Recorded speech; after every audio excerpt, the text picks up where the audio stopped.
আমাকে নিয়ে বিশ্রী মানহানিকর বক্তব্য প্রদান করেছে। আমি সেইটার বিরুদ্ধে একটি প্রতিবাদ পাঠাই।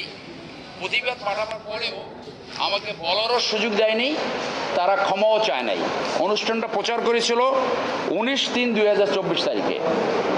সেইটা যেহেতু আমার প্রতিবাদের উপরে কোনো ব্যবস্থা নেয়নি, আমি 15/9/2024 তারিখে বনানী থানায় এজাহার হিসেবে সাইবার নিরাপত্তা আইন 2023 এর ধারা 25, 29, 33 এবং 35 ধারায় আমি এজাহার দায়ের করেছি। এইটা হলো ফার্স্ট ইস্যু। কার বিরুদ্ধে? এখানে আসামি করা হয়েছে ডিবিসি নিউজের বিপক্ষে। এটার পক্ষে ব্যবস্থাপনা পরিচালক 2 নম্বর আসামি শাহজাহান, 3 নম্বর আসামি নাজনীন মুন্নি, 4 নম্বর আসামি এম মঞ্জুরুল ইসলাম, 5 নম্বর আসামি শহীদুল ইসলাম যে ব্যবস্থাপনা পরিচালক, এবং 6 নম্বর আসামি Iqbal Sobhan chairman DBC news. কোন থানায় করেছেন এটা? বনানী থানায়। এখন তারা তদন্ত করবে, তদন্ত করে পুলিশ রিপোর্ট দাখিল করবে।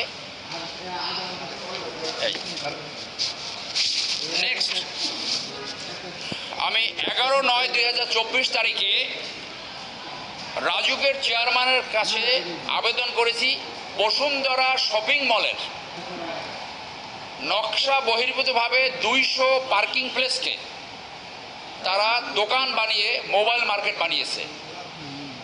দোকান মালিক সমিতি থেকে 20 জন আমার কাছে নালিশ করতে আসছিল। আমি তাদের পক্ষে এই যে নকশা বহির্ভূতভাবে পার্কিং প্লেস নষ্ট করে মার্কেট করেছে সেইটার বিরুদ্ধে রাজুক চেয়ারম্যান বরাবর আবেদন করেছি, এবং রাজুকের চেয়ারম্যানের সাথে আমার নিজের কথা হয়েছে, তারা এটার বিরুদ্ধে ব্যবস্থা নেবে।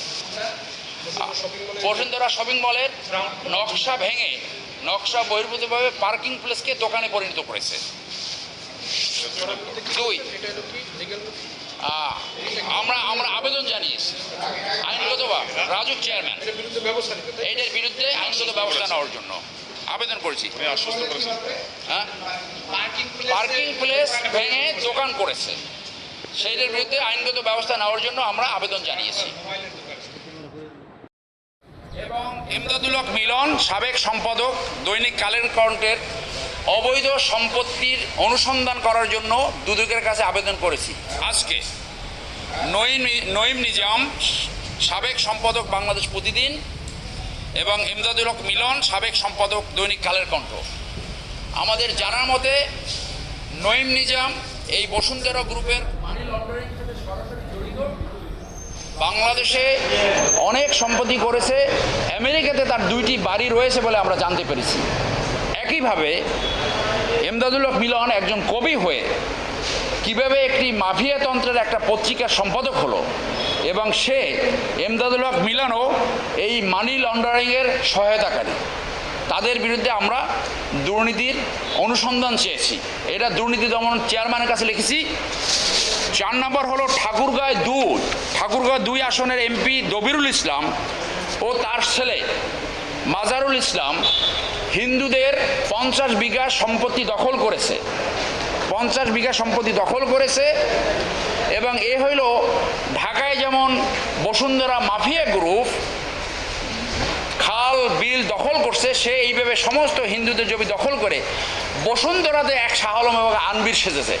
তার বিরুদ্ধে দুর্নীতির অনুসন্ধান চেয়েছি।